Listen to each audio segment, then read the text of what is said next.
In this edition of In the Trenches with Dave Lapham, brought to you by First Star Logistics, we catch up with Bengals head coach Zac Taylor. We talk about the season, back-to-back seasons, tremendous success, going to the Super Bowl, this past season, going to the conference championship game. Well, I'll tell you, the Cincinnati Bengals are on a roll. Zac Taylor obviously has a lot to do with that, and we talk about that. We talk about the culture that he's built, talk about free agency, talk about the draft, talk about all the things that go around building a franchise the way he has built this franchise. And it's here for the long haul. It's here for the duration. You're going to like what Zac Taylor has to say.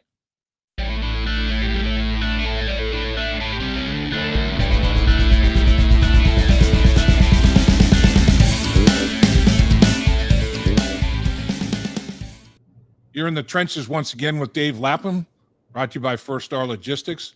And boy, what a great decision you made, because our guest today is Bengals head coach Zac Taylor. Coach, welcome. Thanks for having me on. Yeah, my pleasure. My pleasure for sure. Now that you've had a little time to sit back and reflect, I know when I was a player in the playoffs, when you're advancing and then all of a sudden you lose a game, it's like, whew, man, you stepped off a cliff. It's like it's so sudden. There's nothing really like it in any other job, I think, in the world. And it takes a little bit to reconvene and compose yourself a little bit. Now that you've gone through that entire process, it was one heck of a year. I mean, a tremendous year. You win 10 in a row down the stretch of the regular season and into the playoffs. That was an unbelievable accomplishment. There's a lot to be proud of. You know, our guys really did a great job when it was important later in the season. Won 10 games in a row to get us into the playoffs and win the division. And then to go on the road and play a tough divisional team in the playoffs at home, go on the road against one of the top teams in the league and win on the road, and then just to come up a little bit short in Kansas City. There's a lot to be proud of, and I thought our guys played really well this year. I thought that you really defended your home turf about as well as it could be. 7-1, I believe, is the record counting playoffs. And the only loss was the opener, which there were extenuating circumstances there, obviously, and almost had that one in the bag as well. Defending that home turf, that's going to be big, and it'd be great to get home field advantage for that AFC Championship game. I guess that'd be the final step, I guess. It is big, and so again, you got to, if you're going to be a great team, you got to be a great team at home first and foremost. And you mentioned what our record was this year. It was really good. We lost a game on that Monday night game, so you lost a home game there, and this was the year that it fell where we had 9 roads and 8 homes anyway. So next year will be nice having those 9 home games. And so again, that's something that we'll have to continue to be good at and capitalize on that opportunity to have those 9 home games. The other thing that's phenomenal is you've had great success the last couple of years here in the NFL. Everybody notices that around the league, and it's like, oh man, both your coordinators get opportunities to be interviewed for head coaching positions. You've got your quarterback coach, you have your receiver coach interviewed for potential offensive coordinator positions. It's like, boy, they're getting it done in Cincinnati. Let's get a little piece of that, and you know that better than anybody. I mean, success, boy. Once that happens, the rest of the NFL tries to pluck a little bit of it here and there. But for the 5th year, you're going to have the same coordinators, which is a heck of a scenario. The only team in the league that could have made that same claim was Kansas City if Bieniemy hadn't gone to Washington. The Cincinnati Bengals are the only team in the league that's going to have their coordinators intact for the 5th year in a row. How big of a deal is that, Coach? It's a really big deal. That continuity amongst our staff, the players will feel that, with really no turnover. We didn't have a single coach leave. Right. And so not only the coordinators that you mentioned, but just no position coaches, everybody's back. And so really good for us to continue to build off the foundation we've already laid, to continue to build on. And so I'm really excited about that opportunity. We've taken these last couple of weeks to rest up and get ready for the scouting process, which is in front of us now, and be ready for the players when they come back in April. But just really excited to have the entire staff back and continue to build upon what we've done so far. So how satisfying is it? And it's almost like catch-22. You want to be successful, but then they are going to prey on your success, other teams in the league. But the coaching tree as such, It's something that coaches take great pride in because it's tough to get a head coaching opportunity in the National Football League, and when you can provide it to another coach, that's what it's all about. In the league, that's part of, I guess, one of the successes of being a head coach in the NFL. How proud were you of the fact that so many members of your coaching staff got opportunities, interviews to move on and move up? That's a reflection on our entire organization. People are looking here to see what we're doing and interview people and potentially hire people, not this year, but in the future years. And so we know that we're going to lose some guys to promotions around the league, and that's part of it. I'll gladly keep them all here if they can stay and they don't get those jobs. But I know in the near future, we're going to start losing guys to better opportunities, and that's why we've got to continue to develop our staff, to have guys ready to step into bigger roles. And I know that when those opportunities arise, they'll be ready for them. So not only that, promoting from within, but do you have does every head coach in the NFL have a list of 5 guys, say, for just to pick a number at almost every position? If you lose this, or if this position player moves to a coordinator, I'm going to interview these. If I don't have anything internally, I'm going to go here. Do you have all those pieces to the puzzle in place at almost every coaching position? You've created a network of people you're familiar with, people you're keeping tabs on. It evolves every single year. I could maintain a list like that, and a year later, all those people are untouchable. Maybe they already got promotions and somewhere you can't get them. So it's constantly evolving in this profession, guys getting better opportunities. So of course I'm aware of where other people are, but right now just focused on the great staff that we have and continue to develop them. You mentioned the staff, how when you have success, everybody's going to want a little piece of that, and understandably so. It's also the Bengals, Cincinnati, the organization, the city of Cincinnati. It's become a destination. I mean, for free agents, there's not probably a free agent out there that doesn't have Cincinnati potentially on their list because of what you've done and how you've done it. The success this team has had, a Super Bowl appearance, and then a conference championship game appearance in back-to-back seasons. That's tough to do. And you've got a quarterback that is as good as any in the National Football League. And people gravitate toward that. You've got a staff that has proven itself and is intact. What's it like to be in a situation where, boy, free agency, we got a lot of opportunities there? That's a good place to be. That people want to be a part of what we're building here. They can recognize that, and they can see that, yeah, we're a talented team that works really hard, but our guys really enjoy the process of doing it. And they like being here, I believe. And so maybe other guys that are out there will want the opportunity to play here, and they know that if they come here, they can compete for championships and enjoy the process while they do that. And so I think we got a good recipe for success here that guys want to be a part of.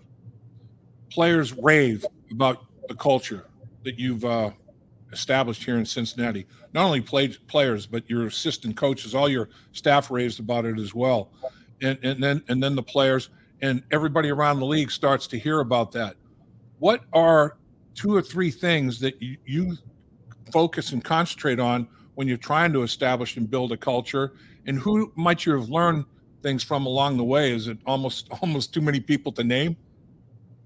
Yeah. I mean, that's a good question. There's kind of 2 different questions there that I could really get into long answers. The first one, just about the things that are important to us, is being clear with our communication, our standards, and that not double talking. Not saying one thing and then doing the other thing. And so I think that's been something that our guys that have been here a long time have been able to see, that when things weren't great, wins and loss wise, that the coaching staff didn't change. The same things we preached that would bring us success, we've maintained, and we've done our best not to say one thing but then do the other thing. And so that consistency, I think, has been important, that the players who have been here over the years have seen that and been able to communicate that to new players and maybe players outside the building, that we've been consistent that way. And so I think that's important, because we ask that for our players too. The one thing we want from our players is we want to know what to expect we're going to get from you every single day when you walk in the building. We don't want to Jekyll and Hyde. This day his personality is going to be this, the next day is going to be that. And Right. So it's important that we get the same thing from our coaches. And the other thing, people who have impacted me along the way, oh my gosh, it's too many. It starts with my dad. My dad was my first coach I ever had. Sure. He taught me the fundamentals of everything, and he taught me leadership. Really, it didn't even have to teach me. He showed me. And I think that's the best example, is show me how to do it rather than tell me how to do it. And so I watched how he coached me at a young age and how he helped develop me and my brother. and my friends, and trained all of us first and foremost. Then, a junior college coach of mine, Aaron Flores, was my offensive coordinator at Butler County Community College when we played for the national championship. And he's since passed away. But one of the things that I saw from him as a play caller was him taking responsibility for some things that didn't go well. I'd never had that before. I've never thrown an interception for a touchdown on a slant route and jog over the sidelines, and the coordinator say, I should have known better to put you in that position. That's on me. Don't worry about it. I never had that before, and so you kind of take the pressure off yourself as a quarterback a little bit, and I've tried to take that with me as I've coached. And then I go play for Bill Callahan, and he includes me in the game planning system. He lays out the game plan, he and Jay Norvell. But then at the end of the week, they ask me for plays I like and plays I don't like, and that's another thing that I think is important that I've learned from quarterbacks I've coached in the past is, Zach, just because you and the coaches love this, if the players don't understand it or believe in it, then you might want to shy away from it on game day. And so that's a process that we've taken here with Joe, asking at the end of the week, hey, I know we've repped this, I know we liked it, but if you don't like it, I'm not going to call it. And maybe there's another play that you really do like that I didn't like as much, and we can talk through it that way. So just including guys that you trust in the game planning that are actually going to be out there when the bullets are firing. Those are some things that I've learned from those guys. And there's many others. Sean McVay, I mean, I could name a million coaches I've learned from, but kind of when I was a developing coach, those are probably the guys, along with Mike Sherman, that had the biggest impact on me. When you look at it, yourself, Brian Callahan, Dan Pitcher, Joe Burrow, the four people that work together on a daily basis on the offensive side of the football have such a common background. Dads were coaches. I mean, the game of football is so important. I mean, it's like you guys are all on the same page, not just on the same page, but in the same paragraph, not just maybe the same sentence or the same word in the sentence. You guys are just like, boom, so lasered in with the same things. Do you feel that almost on a daily basis? Dave Lapham here. And if you're looking for a new and exciting work opportunity, check out one of the fastest growing companies in Cincinnati, First Star Logistics. All you have to do is scan the QR code or visit us at firststarlogistics.com to learn more. We do, and I think that's why we get along so well and can communicate so easily on game day. We see the game the same way. And you mentioned we got several. Troy Walters' dad was a coach. He coached the Bengals at one point. Brad Craigthorpe's dad was a head coach in college for a long time. So there's a lot of guys on our staff that fit those descriptions. And so they knew what they were signing up for when they got into this profession. And again, our staff is just so easy to communicate with during the week, during the off season, on game day particularly. And that's where that continuity, means so much is we've been in these big games together, and we've been through so many different situations, experiences together. And we've all learned from that. And so we sit in a meeting on Saturday morning talking about how we're going to play the game. We can reference games from 2 or 4 years ago, things that we have to learn from that may come up in the game the next day. And I think that's critical to have. What would be your biggest accomplishment, do you think, last season, now that you've had a little time to reflect as a football team? And what was the biggest challenge for you during the course of the season last year? Well, the biggest challenge was, starting behind the 8 ball. With the early part of the season, we were 2-2, and at one point we were 0-3 in the division, having lost once to each team in the division. So that was something you had to overcome, really, at the bye week of you were not in a great position division-wise. We knew we weren't out of it. There was a long ways to go, and the season can take shape a lot of different ways. So there was no panic there. But that was the biggest challenge we had to overcome, was getting ourselves back in the division race. And I think the thing that we're most proud of is doing just that, finishing on a 10-game winning streak, going from 0-3 in the division to 3-3 in the division. And you just look at the parity in our division, every team split with the other team they played. Pittsburgh split with Baltimore, Pittsburgh split with Cleveland, we split with everybody, and you just go down the list. And those were 3 of our losses, until the playoffs. We had 3 divisional losses, and then the Cowboys beat us on the road. And aside from that, we'd taken care of everybody else we played against. And so there's a lot to be proud of that way, that our division's really difficult. But when we played outside the division, we handled our business to put us in a great position otherwise. So every year, a team is like putting together a big puzzle. And at the end of the year, you kind of disassemble the puzzle, and then you try to figure out, okay, what's the best way to put it back together? And there's still going to be some big pieces of the puzzle that you can work from as starting points. It's going to be that way every year, but you have free agency, you have the draft, you have all these components. What's it like? I mean, take me through the process. You took a little bit of time away to recharge the battery, which was good, but now you're back into it. You're back into the grind. What does the early phase of off season, what does that look like for Zac Taylor as head coach of the Bengals? Yeah, so again, it is important. It's a long season. We've been going since July. With really, you've had a day off here or there with the bye week, but the stress never changed. You got to get ready for something. There's always something on the horizon. So you take some time, 2 weeks to yourself to just try not to worry about that stuff and take some time away and relax.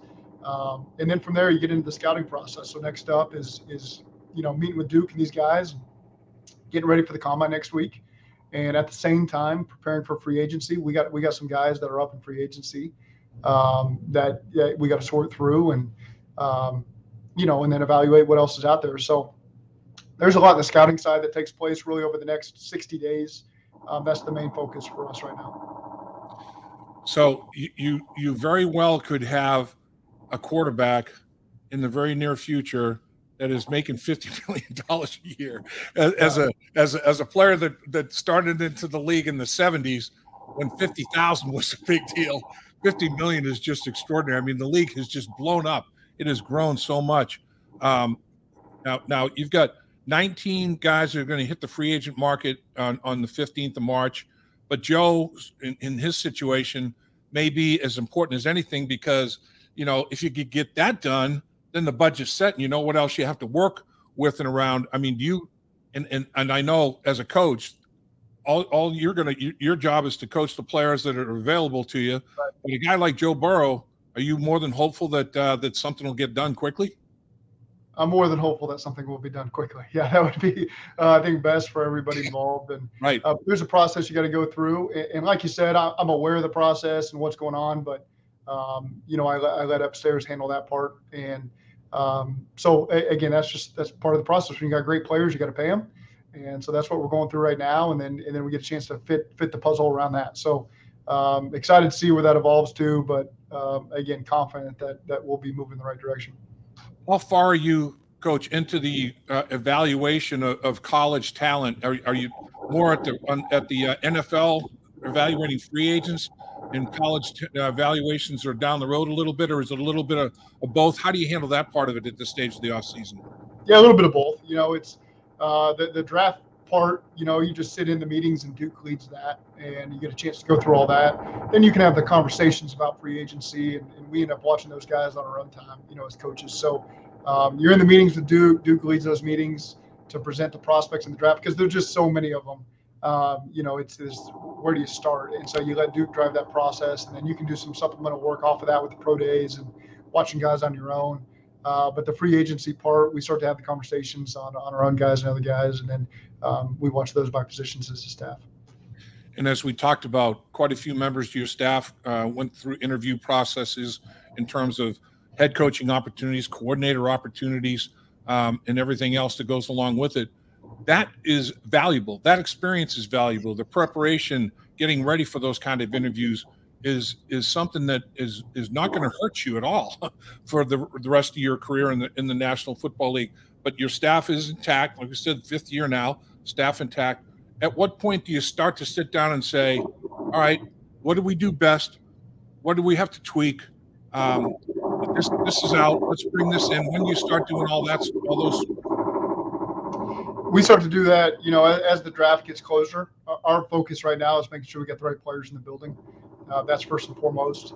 There is a little bit of time for guys to do some off-season studies during that process as well, but we've got time for that, in May and in June and in July as we get prepared for training camp, the off-season program. That's where we end up doing a lot of our scheme work. But right now, the number one priority is just make sure we get the best players that fit us. And so we put a lot of time and effort into helping Duke and his staff with that as well. And I'm just curious to know, are you contacted when people are going to interview your coordinators as head coach or one of your position coaches as a potential coordinator? Do teams reach out to the head coach and and collect information, or is that taboo? How's that process? How does that part of it go? It usually goes through Duke and our ownership, so they'll usually contact them, and then they'll contact me, and I'll let the coach know. And how about do the other teams reach out to you to find out more intel about a potential coach that they're considering as a candidate? It's happened. Yeah, it doesn't happen all the time, but it's happened. And again, I want to be able to help those coaches as best I can, and so I'm always honest with the process of all the things that they do really well. And it's painful sometimes for me because I want them back, but at the same time, I wouldn't want anybody to hold me back from an opportunity like the one I have now, and nobody did. Sean pushed me forward and helped give me opportunities, and so I'm always grateful for that. And so I owe it to these guys to do the same for them. Get you out of here on this, Coach, and it's kind of like a come full circle thing, but I'm going backwards for you. You've achieved a high level of success here with the Cincinnati Bengals franchise. You set records. I mean, you set playoff wins on the road. You set, record after record, and still early in your career. When you go back to your interview with the Brown family and Mike and the Cincinnati Bengals organization, what do you remember most? Just the ability to be genuine and honest, and not feel like you're in an interview, and you feel the pressure to say something just to help you get a job, And so I think that's what I reflect on, and I'm proud of. But at the same time, just the interview layout from the family and Duke allowed you to just be yourself, and they were easy to communicate with, easy to be around, and so that's what relaxes you and allows you to be your best in that element. And hopefully allowed me to put my best foot forward as they saw it, and so that they would have a pretty good idea of what they were getting if I was the head coach. And so I think just looking back at that process and them allowing me just to be myself and allowing me to be honest if I didn't have an answer to a salary cap question or something along those lines, I was able to be honest and say that's something I look forward to learning more about, but I'm going to need your help in that process. And so, ultimately it led us to this result, and I'm very grateful for that. And final question, I promise. How much of that interview process was X's and O and non-X and O? How much of it was football, and how much of it was Zac the person? Was it equal? Yeah, probably. It's a long interview, so you're able to accomplish a lot of things. So it's hard to delve out the percentages, but certainly I think it's important that you're able to lay out what schemes you're going to utilize, especially on the side of the ball that you've majored in offensively. Yep. And the other side's obviously something that you continue to work through. But I believed in what we were going to do offensively. Felt like I could articulate that without just going through film and showing playbooks and all that stuff. And so that's important. How you're going to utilize the players that are in the building.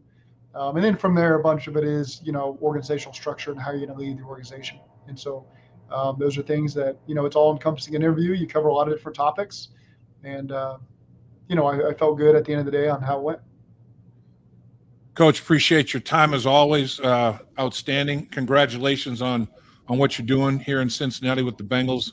The community loves you. The community loves your football team. It's an easy group of guys to love, man. I'll tell you, you put together just every time I'm in that locker room, I'm like, man, this group is special with a capital S. And congratulations to everybody involved there, and continued success, sir. Thank you, Dave. Appreciate it. Dave Lapham here, and every day I am grateful for my experience to have played professional football.